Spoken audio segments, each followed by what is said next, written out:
Bueno, esta es la clase del miércoles 23 de febrero. Vamos a seguir en la unidad 1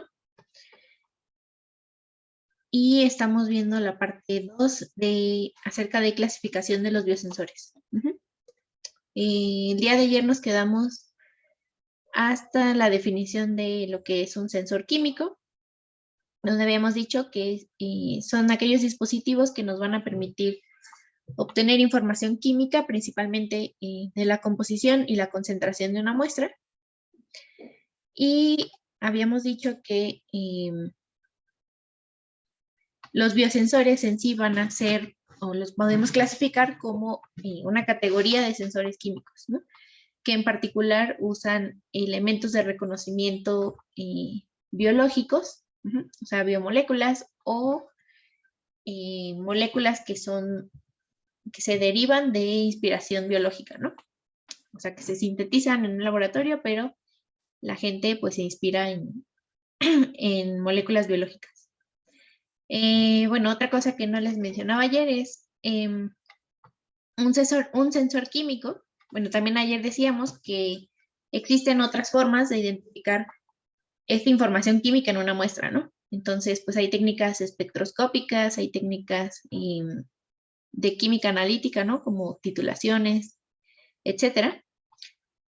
Y bueno, en general, un sensor químico pues va a formar parte de un sistema de análisis o monitoreo más complejo, ¿no? Que involucra el tratamiento previo de la muestra, por ejemplo, a través de separaciones por centrifugación.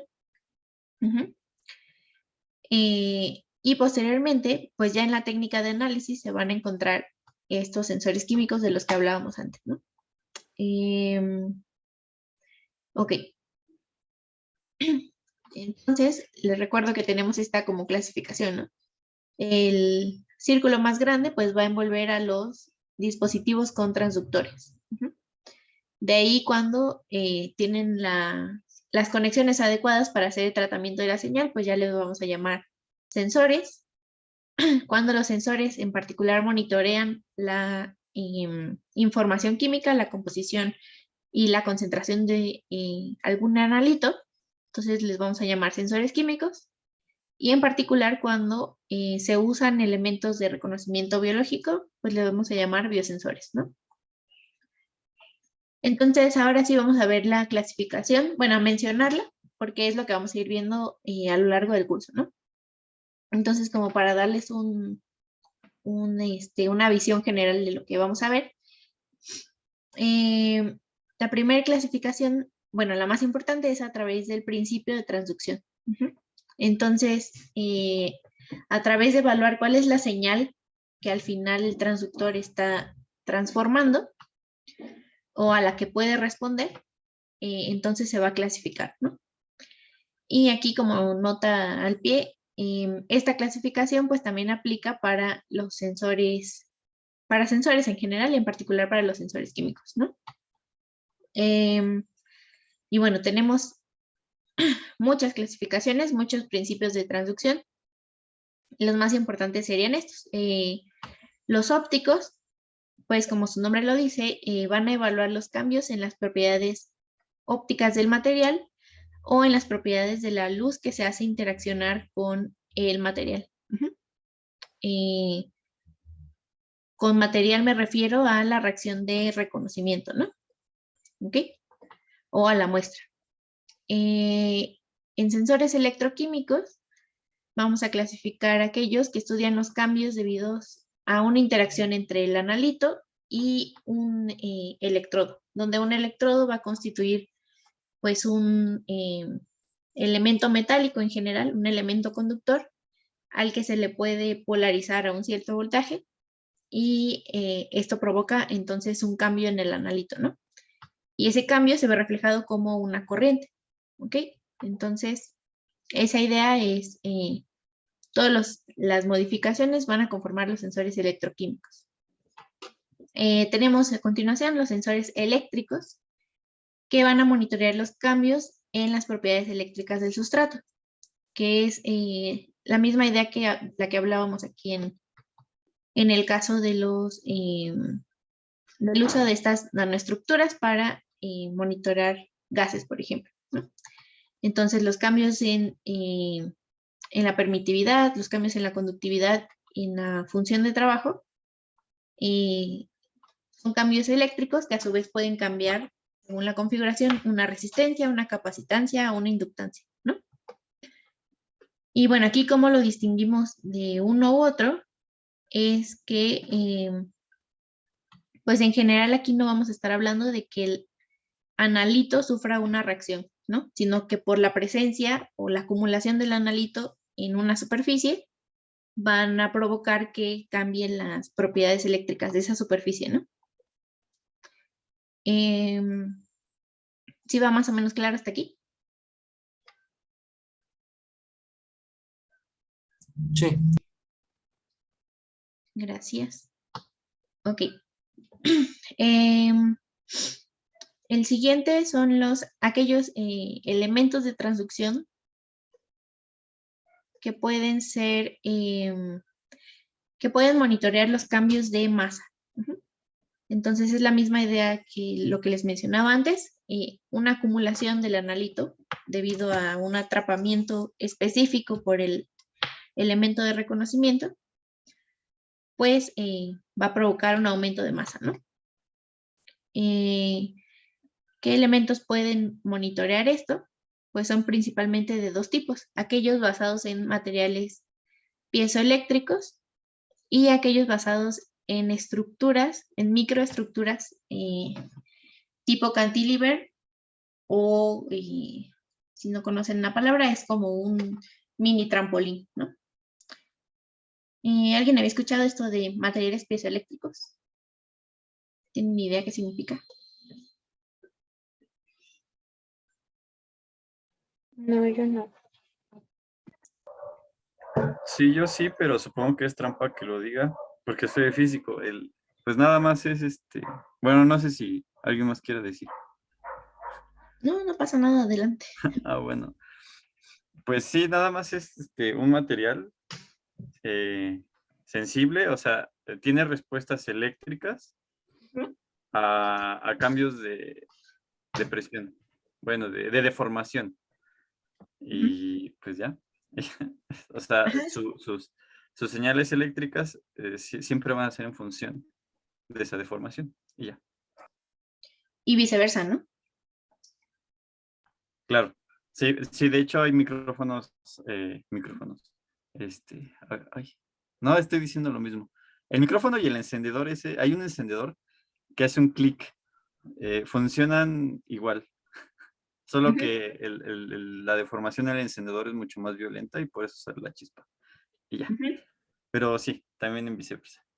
Sí, con viceversa nos referimos a que si tú le aplicas, o sea, lo que decía Agustín, que es estos piezoeléctricos son materiales que cuando se les aplica una deformación, un esfuerzo, eh, generan un cambio en sus propiedades eléctricas, ¿no? Directamente se puede ver como generan una diferencia de potencial, ¿no? Y con viceversa, pues nos referimos a que si tú le aplicas a esos materiales una diferencia de potencial oscilante, entonces puedes provocar una modificación en su forma, ¿no? O sea, se pueden inducir movimientos. Ujú. Sí, los micrófonos y las bocinas, creo, más modernas y más miniaturizadas, pues están basadas en materiales piezoeléctricos en vez de la estructura que les mostraba ayer, ¿no? De la membrana y la bobina alrededor del imán. Ok. Entonces, más adelante vamos a ver específicamente cómo funcionan eh, estructuras basadas en materiales piezoeléctricos que nos sirven como sensores basados en, bueno, que se llaman balanza de cuarzo, de cristal de cuarzo, quartz crystal balance, cuarzo, ajá. Y creo que aquí lo puse al revés. ISO significa ondas acústicas superficiales, ¿ok? Y bueno, los MEMS nos referimos a son las siglas de sistemas microelectromecánicos en inglés. Entonces son microestructuras. O sea, con micro nos referimos que las dimensiones características están, por ejemplo, abajo de las 100 micras.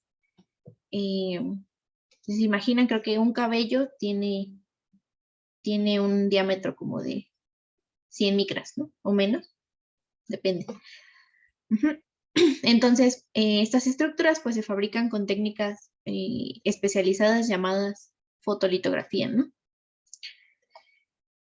Y bueno, entonces, sí se imagina más o menos bueno, ¿y cómo funciona esto? El piezo eléctrico, pues ya dijimos, ¿no? Pues cuando se le aplica un esfuerzo, entonces un aumento de masa significa un aumento de la presión, ¿no? La fuerza sobre una superficie. Entonces esto va a provocar un cambio en una señal de voltaje, que es la que se está monitoreando. Y un cantilever, pues si se imaginan, es como un trampolín, ¿no? Entonces cuando ustedes se ponen en la punta de un trampolín, dependiendo de si son más o menos gorditos, pues el trampolín se va a deflectar más o menos, ¿no? ¿Sí se lo imaginan?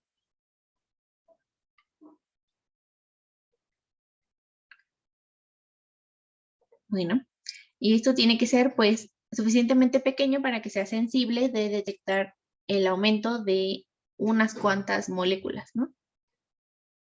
Ok. Los siguientes son bajo el principio de transducción, los transductores magnéticos, que análogamente a los materiales eléctricos, pues van a evaluar los cambios en las propiedades paramagnéticas de la muestra, ¿no? Entonces, por ejemplo, a través de un sensor de tipo Hall, se pueden evaluar estos cambios en las propiedades. Los transductores termométricos, pues son aquellos que van a dar seguimiento de los cambios en el calor generado por una reacción o igualmente por el acumulamiento de masa, ¿no? Y bueno, existen otros ya más complicados que se salen un poco de los objetivos del curso, pero también existen, ¿no? Como aquellos que monitorean cambios en radiación beta o radiación gamma. Bueno, esto es lo mismo. Y aquí unas subclasificaciones de las primeras que vamos a ver. Entonces, pues tenemos los biosensores electroquímicos. Les decía que son aquellos que se basan en la interacción entre un electrodo y un sumergido en la muestra que contiene al analito, ¿no? Entonces la muestra en general pues va a ser acuosa, que significa que pues la mayor parte del elemento presente en esa solución pues es agua, ¿no? Y solo unas partes se encuentran disuelto el analito. Entonces, dependiendo de qué propiedad sea la que se monitoree, corriente o diferencia de potencial o conductividad, pues se van a clasificar de esta forma, ¿no? Entonces van a ser amperométricos o potenciométricos o conductimétricos respectivamente. Y a su vez, estos cómo se pueden clasificar según el material que conforme al electrodo respectivo, ¿no? Entonces, los amperométricos pues, pueden estar basados en electrodos metálicos. Entonces, tiene que ser un material buen conductor, inerte, básicamente, de tal forma que no reaccione a los cambios en el potencial, ¿no? O sea, que la reacción, el flujo de electrones se deba solo a los cambios en el analito. Entonces, ¿qué materiales metálicos se les ocurre que pueden funcionar?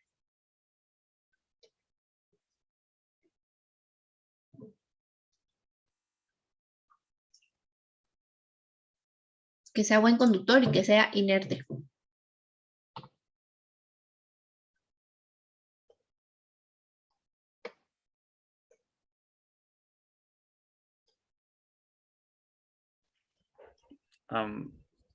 Perdón, ¿a qué se refiere con inerte? ¿A que no tenga cosas vivas?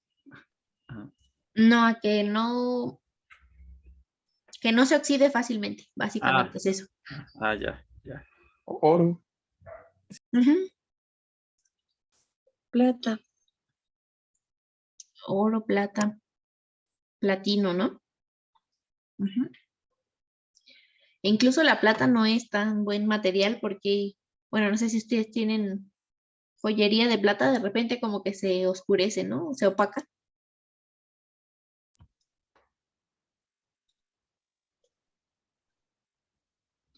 Sí. Entonces, oro y Ajá. platino son como el top, ¿no? Em, el cobre, por ejemplo, tampoco es muy buen, o sea, es muy buen conductor, pero es un material que se oxida fácilmente. Ujú. Y bueno, últimamente se han hecho, creo que no viene en esta clasificación, pero se han hecho materiales, bueno, se han modificado materiales basados en óxidos que son suficientemente conductores para transportar estos electrones que les digo de la reacción del analito, pero tienen otras ventajas. Por ejemplo, ay, ¿cómo se llama? Óxido de indio, de indio estaño, ujú, o hito. Entonces es un material que es buen conductor, claro, no tan buen conductor como los metales, pero que tiene la capacidad de ser transparente. Entonces, si queda en películas delgadas, es transparente pero es buen conductor. Entonces, pues eso tiene la ventaja de que además de monitorear una corriente eléctrica o un potencial, pues se pudiera monitorear cambios ópticos, ¿no? O sea, o se pudiera ver la muestra en el microscopio, ¿no? Bueno, otros materiales que son muy comunes son a base de, aquellos a base de carbono. Por ejemplo, hay electrodos muy populares de grafito. De hecho, incluso si ustedes sacaran una punta de grafito bueno, una mina de grafito de su lápiz del número 2, es un buen electrodo, ¿no? O si ustedes tuvieran la oportunidad de ver estas tiras que usan las personas que se monitorean la glucosa, entonces en general van a ver que es color negra la tira. Eso significa que pues está hecho a base de una tinta de carbono. Ujú. Y bueno, de nuevo, no son tan buenos conductores como los metales, pero pues son muy baratos y son suficientemente buenos. Y bueno, estos electrodos anteriores pues se pueden modificar químicamente, ya sea para aumentar la selectividad, para o aumentar o con catalizadores, ¿no? Que permitan incluso aumentar la velocidad de reacción del analito. Ok.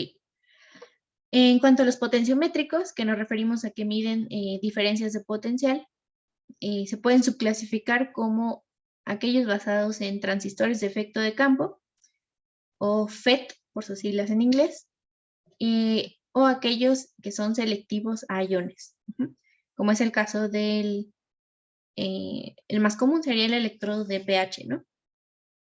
En cuanto a un sensor electroquímico potenciométrico. ¿Alguien ha tenido oportunidad de trabajar con un electrodo de pH? Yo no.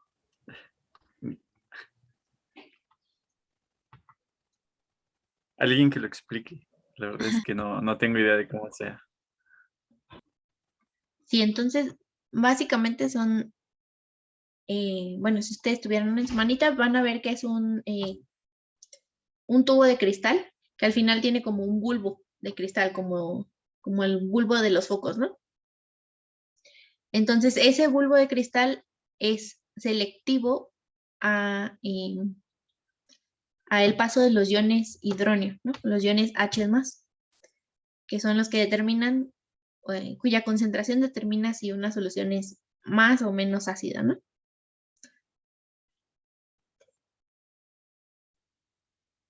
Dice Jimena, así en molecular, es hemero. O sea que si te acuerdas es como un tubo de vidrio que adentro tiene un cable, parece. Tiene líquido adentro. Ujú. Entonces, adentro tiene una solución que tiene un pH fijo de alrededor de 7. Y entonces, al acumularse, bueno, esto lo vamos a ver más adelante, ¿no? Pero compara la cantidad o la concentración de iones hidróneo que hay adentro contra la que hay afuera. Esto produce una diferencia de potencial y es la que se mide, ¿no? Bueno, y así, selectivos a iones, pues se pueden poner diferentes membranas que cambien esta selectividad, ¿no? Selectividad. Ok. En conductimétricos, pues vamos a tener, los podemos clasificar según se mida los cambios en la impedancia o según se midan justamente la conductividad de una celda electroquímica, que más adelante vamos a ver cómo está constituida, ¿no? Y bueno, tenemos los biosensores ópticos, algunas clasificaciones de los más populares. Primero tenemos los colorimétricos.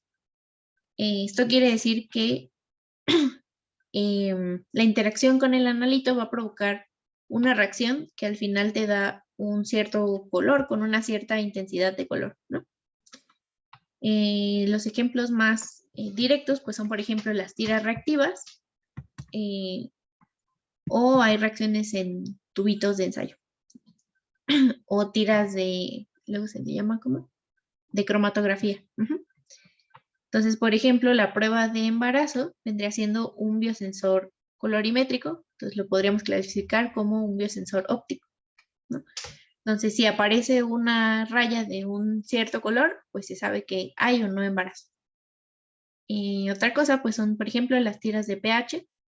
Y cuando ustedes las sumergen, cada uno de los cuadritos va que contiene un indicador, entonces te va a decir la suma total de esos, bueno, uno a ojo puede ver, ¿no? Que tiene un color o tiene otro color que va a corresponder a un pH o a otro. Y así, existen otras muchas pruebas.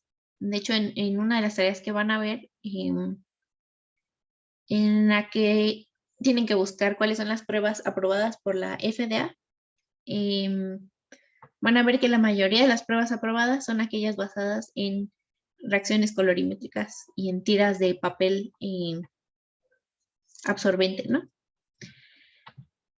¿Por qué? Pues porque son fáciles de constituir y relativamente, como el usuario no espera que le dé una respuesta cuantitativa, sino semi-cuantitativa, pues son muy fáciles de validar, ¿no?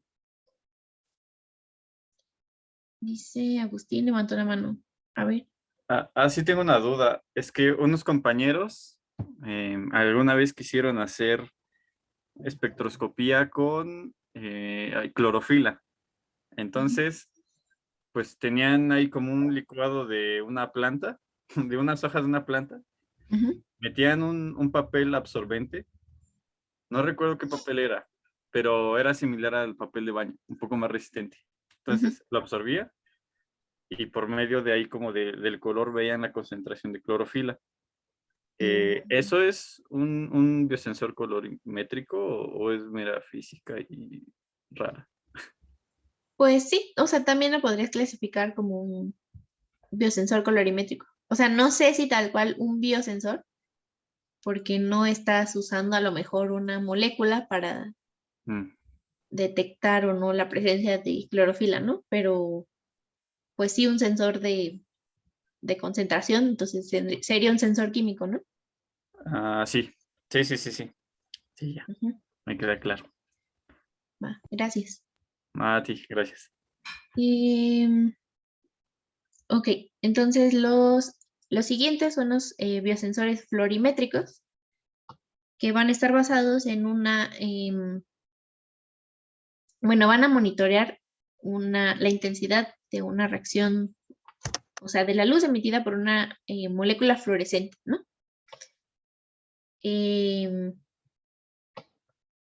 Entonces existen diferentes formas de que una molécula o un material produzcan luz, ¿no? Entonces, dependiendo de esa reacción que lo origine, o de ese estímulo que lo origine, se va a clasificar. Entonces, fluorescente va a ser aquella molécula que necesita que se le haga incidir una luz de una cierta longitud de onda y o sea, que conlleva una cierta energía para que posteriormente esta molécula emita luz de otra longitud de onda en general, ¿no? Entonces, en el examen diagnóstico justo les preguntaba que si era algo fluorescente o fosforescente. ¿Alguien sabe la diferencia?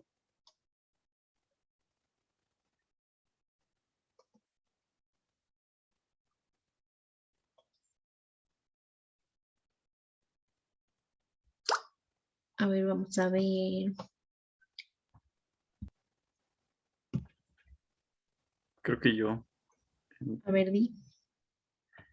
Pues la fluorescencia es una reacción, supongo que se le dice reacción, Ujú. así como de un reflejo específico, es un brillo específico, al ponerle una luz específica.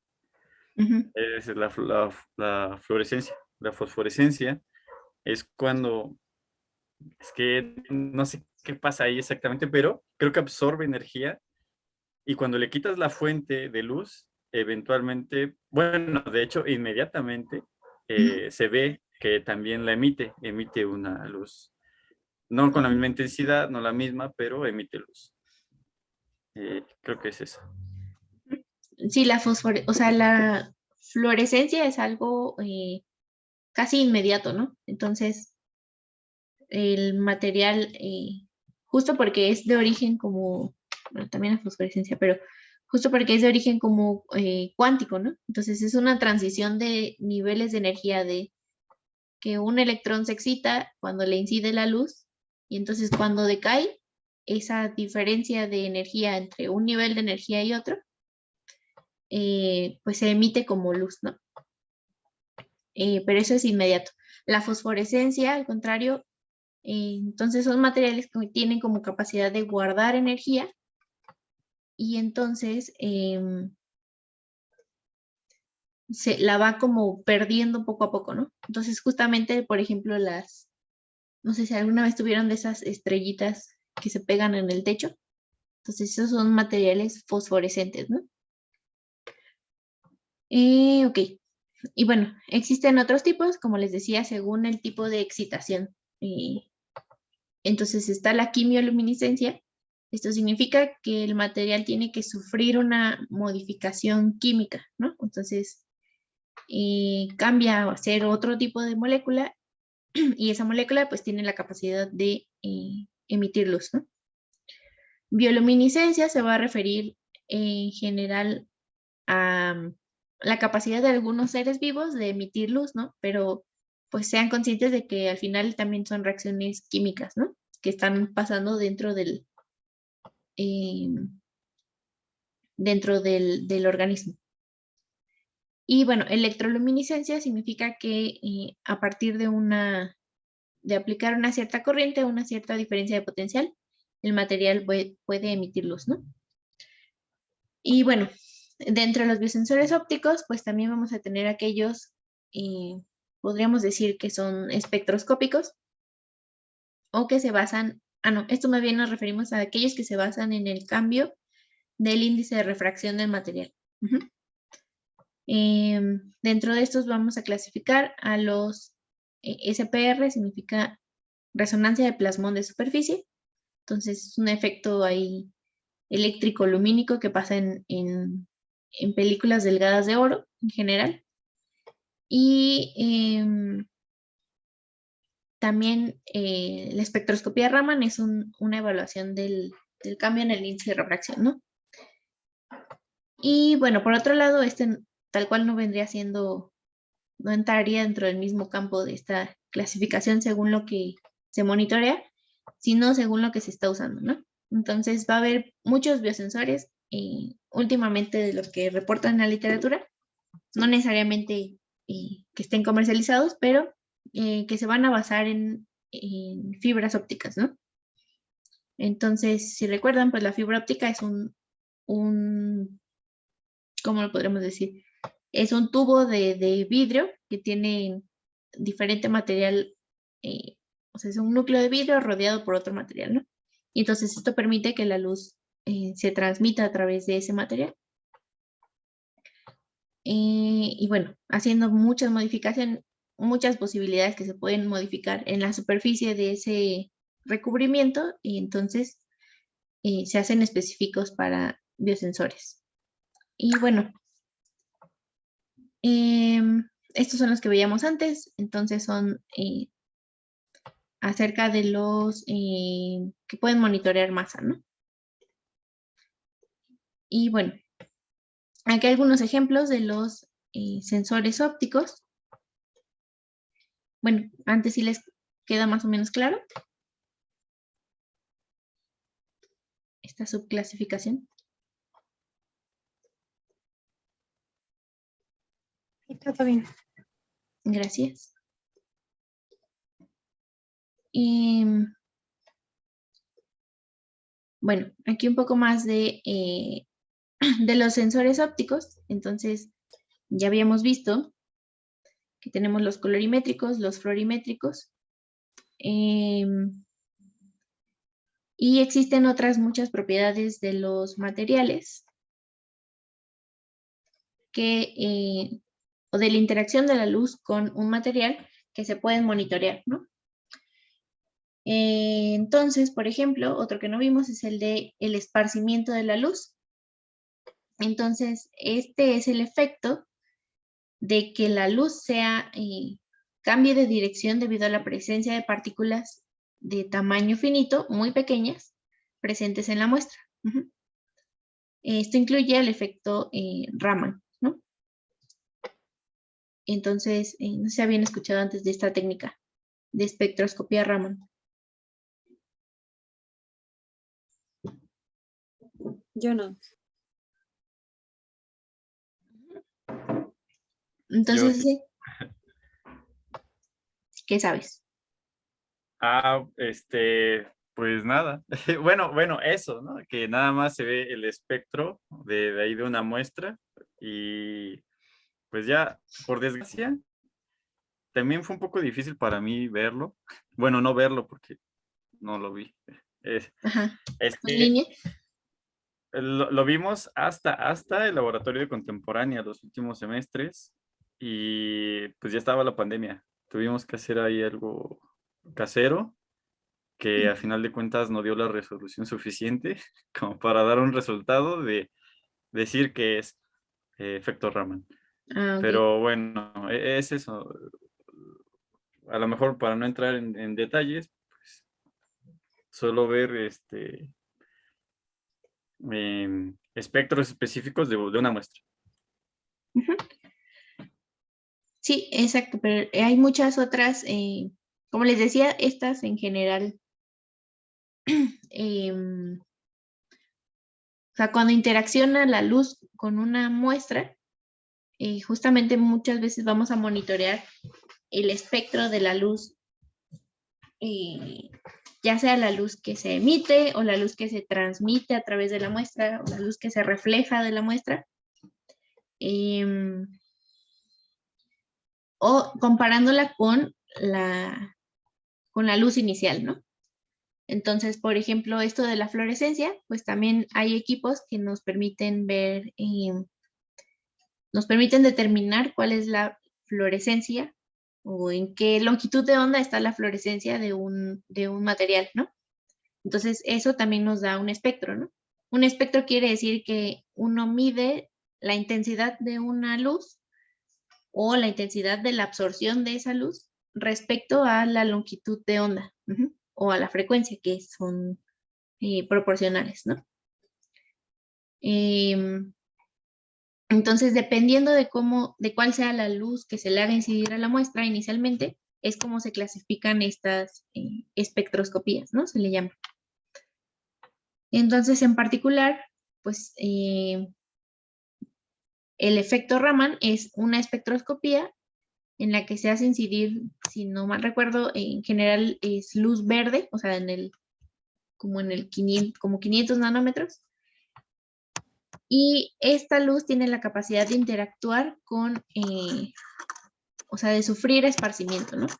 El esparcimiento, pues, al ser una consecuencia de la interacción de la luz con las partículas presentes en la muestra, pues va a ser un indicador de cuál es el tamaño de la partícula, de qué tipo de energías de enlace tienen estas partículas con otras, o los átomos dentro de la misma partícula, etcétera, ¿no?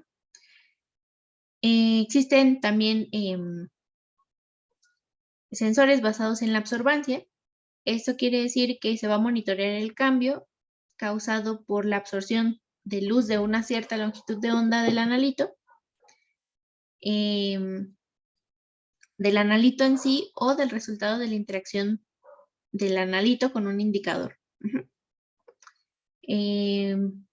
Aquí, por ejemplo, no sé si Jimena había escuchado de las técnicas de ELISA. Sí, Jimena, tú eres la de biología, ¿verdad? Sí, yo soy, no, la verdad, no. ¿Tienen que ver Entonces, con lo de las pruebas COVID que están haciendo en la facultad o no? bueno, ellos hacen PCRs. Ujú. Ujú. Pero había leído algo, es que no sé si me estoy confundiendo de lo que estuve leyendo.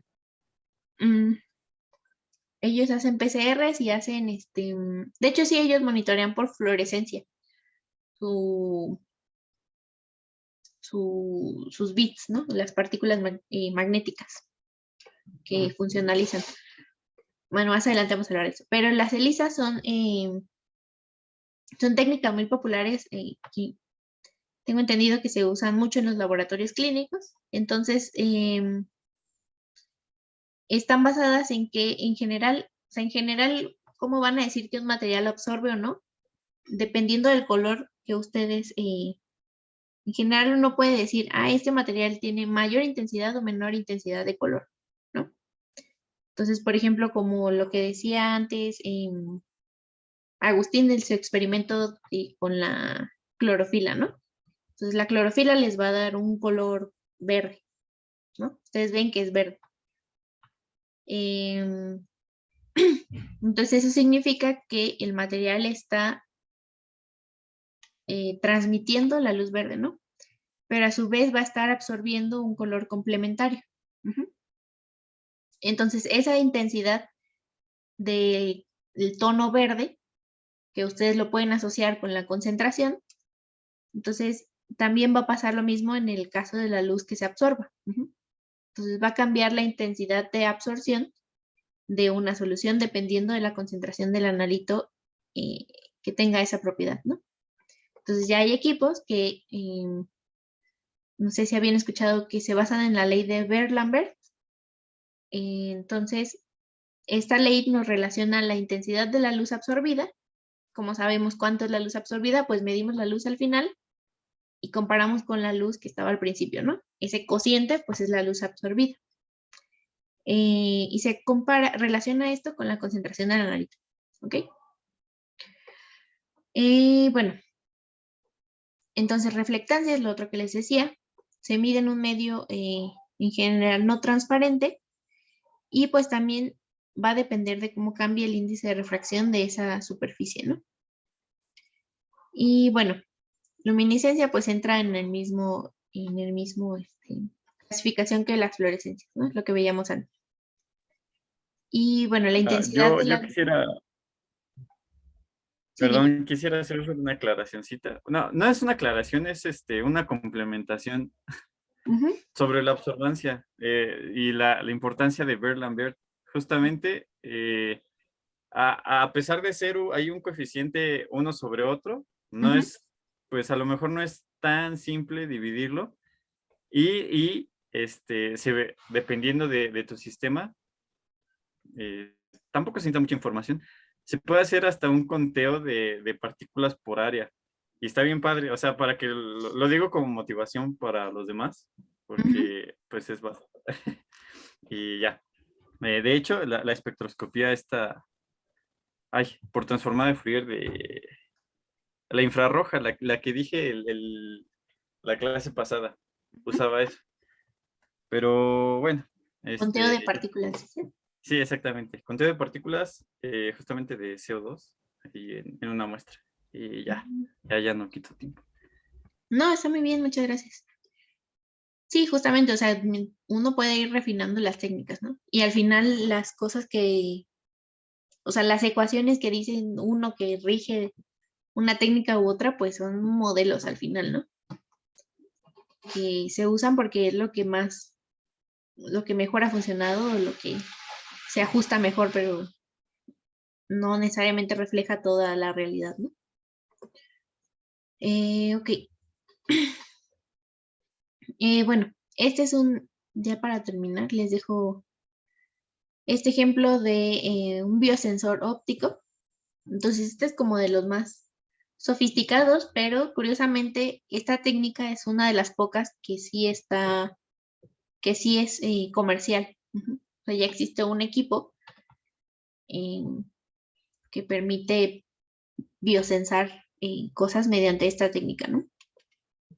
Entonces es el de resonancia de plasmón de superficie. Y como les decía, este se va a basar en el cambio en el índice de refracción en este caso sería de esta superficie respecto a este espacio, ¿no? Arriba. Entonces, el cambio en índice de refracción de este espacio va a provocar que la interacción de la luz en esta interfase sea diferente, ¿no? Entonces aquí, por ejemplo, lo que nos muestran es, tenemos una superficie metálica que en general para que ocurra el efecto tiene que ser nanométrica, ¿no? O sea, de espesor nanométrico. Tenemos un ligando aquí que está unido a través de la superficie metálica mediante un enlace, aquí parece que es un enlace como carbonilo, ¿no? Entonces, este ligando va a atrapar específicamente a supongo que es como un anticuerpo, ¿no? Entonces, si se acuerdan, siempre el anticuerpo está representado como una Y. Y solo en una parte de ese anticuerpo, vamos a ver más adelante, es la que conlleva la especificidad, ¿no? Contra un antígeno. Entonces aquí esto va a estar atrapando. Entonces, mientras más anticuerpos atrape, después de los respectivos lavados, entonces se hace interaccionar luz con esta interfaz, lo que va a provocar el efecto o va a generar un plasmón en la superficie, ¿no? Y entonces esto nos provoca, esa presencia de ese plasmón provoca que haya un ángulo en el que la luz es totalmente absorbida. Entonces esto en un detector pues se ve como una raya sin luz, ¿no? Y bueno, esto es uno de los más bonitos que vamos a ver. Y existen otros tipos de biosensores que incluso no solo detectan la presencia o no de un analito, sino que pueden detectar qué tan ligado o no está, o sea, la distancia entre una molécula y otra, ¿no? Entonces, esta es la técnica de FRET, es la de, no me acuerdo cómo son siglas, resonancia de fluorescencia, algo así, transferencia de resonancia de fluorescencia. Entonces, esto lo que se basa es en que una primer molécula, y no sé si a Jimena le suene qué es esto, CFP y YFP, o a alguno de ustedes le suene.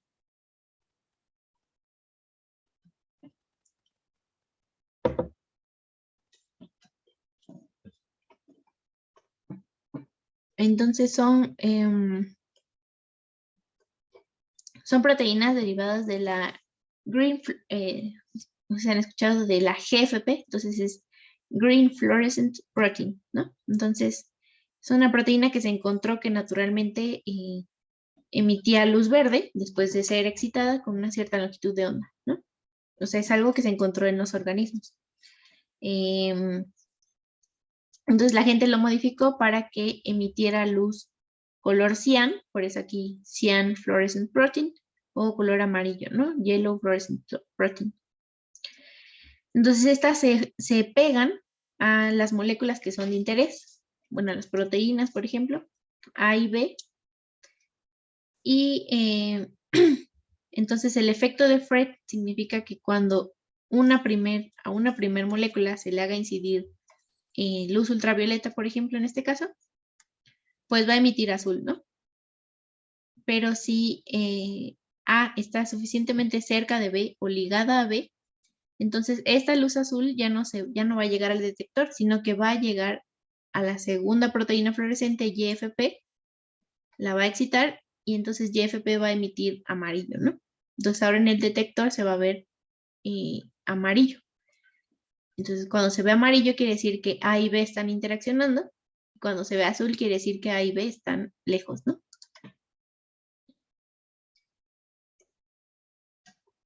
¿Se suele hacer con neuronas? Supongo que sí. O sea, supongo que para evaluar cuando una neurona está cerca de otra y ver la sinapsis, ¿no?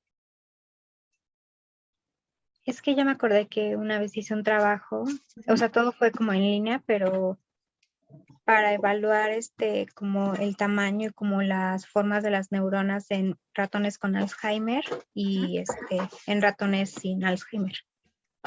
Y según yo lo usaban. La técnica de Fred. Ujú. Qué bonito. Sí, justo para esto, pues, se necesitan tener equipos más o menos especializados, ¿no? Por ejemplo, con un microscopio confocal o que funcione, o sea, que tenga láseres que pueda emitir luz ultravioleta, que tenga filtros para poder ver esta luz azul o la luz amarilla, ¿no? Ok. Y bueno, aquí en el caso de los sensores de fibra óptica, pues les dejo esta imagen. Si tienen interés de investigar cada uno de estos. Pero el chiste es que o sea, todas estas técnicas que mencionamos antes se pueden implementar en una fibra óptica. Ujú. Porque al final, pues es un medio en el que la luz puede viajar, ¿no? Puede interaccionar con algún material en la superficie. Y entonces, por ejemplo, aquí con el que acabamos de ver, se puede hacer resonancia de plasmón de superficie en la superficie de una fibra óptica, ¿no? Entonces, pues son estructuras muy versátiles que la gente muy creativa pues ha desarrollado o ha aplicado en diferentes cosas, ¿no? Y bueno, entonces creo que aquí, ay, están hablando en el chat, creo que aquí le dejamos por hoy, que nos dieron